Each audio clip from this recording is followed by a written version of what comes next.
If you were looking for a summary of the entire Bible, our gospel reading for today might qualify as a good one.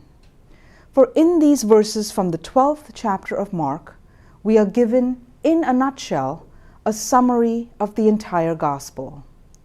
Of course, it remains for us to unpack its meaning and to strive to translate this message into action in our daily lives.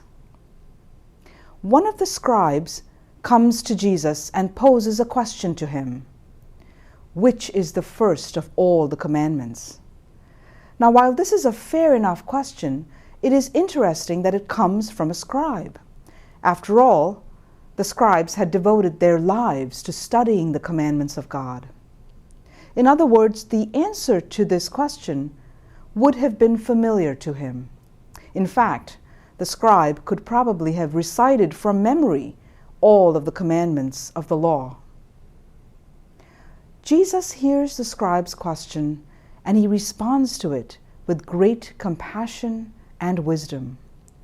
Rather than giving him an extended homily on all of the requirements of the law, Jesus simply brings together the two great commandments of God in a way that allows for no artificial separation or division.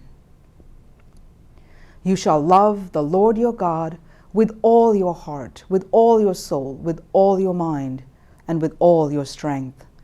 And the second is this: you shall love your neighbor as yourself. There is no commandment greater than these.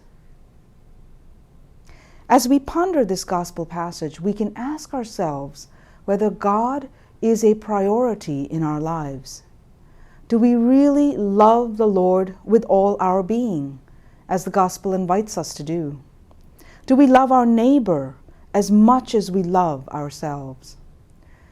These are not easy questions, but they take us to the heart of our friendship, our relationship with God and with others. We are reminded that loving God and loving others are not options to choose from. Rather, they are two sides of the same coin. Our love for God is expressed in our attitudes of love towards others. And every loving action and every loving gift of ourselves to others is a concrete way to make the love of God a reality in our world. During this Lenten season, we are invited to put first things first.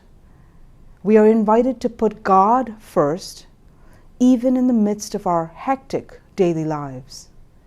And when we place God at the center of our lives, His love begins to permeate our hearts and minds. And we can, in fact, become the living reflection of God's love in the world. Have a blessed day.